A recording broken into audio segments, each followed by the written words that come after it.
Well, hi, class. I'd like to welcome you all to week five of Principles of Management. And here we are. We're really cruising along, and we're about at the end of the session already. We've only got, really, when you start this, we've only got about 3 weeks left. So, wish you well. Hope everything is going well as you're getting started on this week. And please get in touch with me if you're having any questions about any of the content we've had so far or any of our principles here. So far, everybody's doing a really good job. Been on time with your assignments and good quality stuff. So I'm really impressed with that.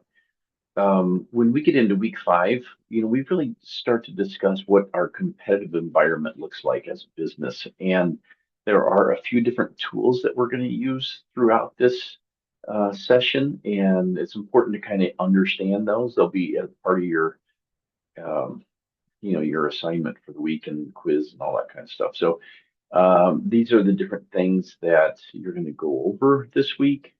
There's a couple things that'll be new. We've already talked about the SWOT analysis, but the pestle analysis and the five forces are going to be explained. There's some examples and there's some really good videos. I mean, stuff that's a lot better than anything that I could do that explains what those five forces are and gives some good examples of it. And so I'm going to let you guys take a look at those and really learn from those. So there's chapter 8, and that goes through all the different major components of this assignment or this week. You're going to take a look at reviewing this SWOT analysis real quick. We have a great little visual right here. And one of the things I like about this visual is it discusses like what are the things that we can control within our own environment, and then what are some of those things that are outside of the environment. So inside, your firm, your business, you can control the strengths and weaknesses of your business.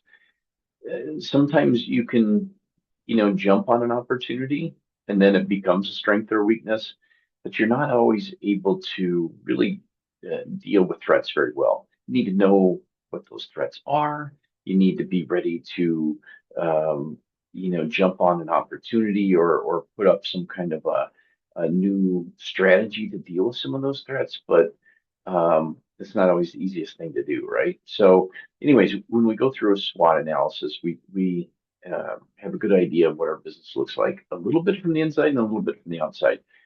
Where those things change a little bit is when you use um, like the pestle analysis. So the pestle analysis is pretty straightforward. So it's an acronym and it's political, uh, economy, social, tech, environment, and legal. And those are all external forces, things that we don't have control of, but we need to be aware of what those things are. So, um, for example, for political, if we just look at the outside environment of the political environment of what's going on in our country right now, it's very unique, and I guess it always is. But just with the different feelings of what's going on with the government and how a government may intervene with business.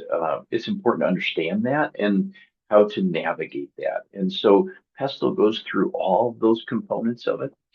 And then you've got to decide, what those external forces are that you need to deal with. So then, if we go and we take a look at Porter's five forces, um, there's a video here that explains it and another video that gives some examples. So with the five forces, we look at five different outside factors, and then we need to decide how to use those five forces to identify the challenges and create straight strategies to mitigate those challenges. So just go over those real quick. You got, your level of rivalry. So if you have a rival, what does that look like? You need to examine what the power of the customers have. So if the customers have a lot of choices, then obviously they have quite a bit of power to make a decision whether or not to use your company or to not use your company.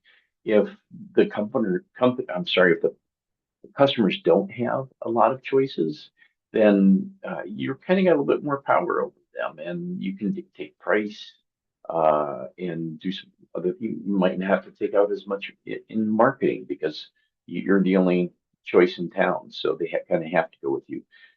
Then you have to look like look at your power of the suppliers. This is the third component is the power of the suppliers. So let's just take, for example, maybe 10 years ago when we were looking at lithium batteries for vehicles, if there's only one supplier, they can really dictate delivery times and cost of delivery and product supply and how much that they're going to charge you. So if you're jumping into a business category and the suppliers have a lot of power, that might be a hard one to enter, right? So the risk of entering that might be very high compared to one where, let's just say today's environment, we have 10 different lithium battery suppliers in this country. So maybe it's a lot easier to jump into that environment than it was 10 years ago. So it's up to you as a business to figure out what that environment looks like.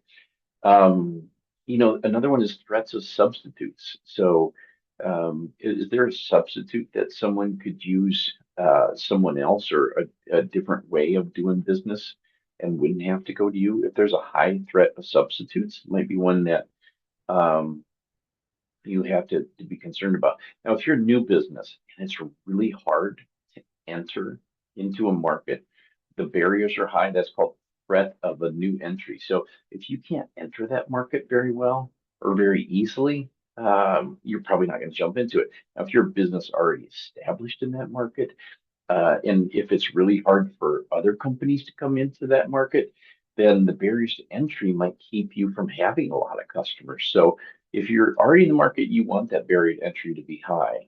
If you're going to jump in a new market and the barriers are really low, that gives you an idea that, hey, we could probably do this and be successful with that. So again, we have some great videos that go over all those things and probably do it a lot better than I just explained it now, but I want you to watch all those.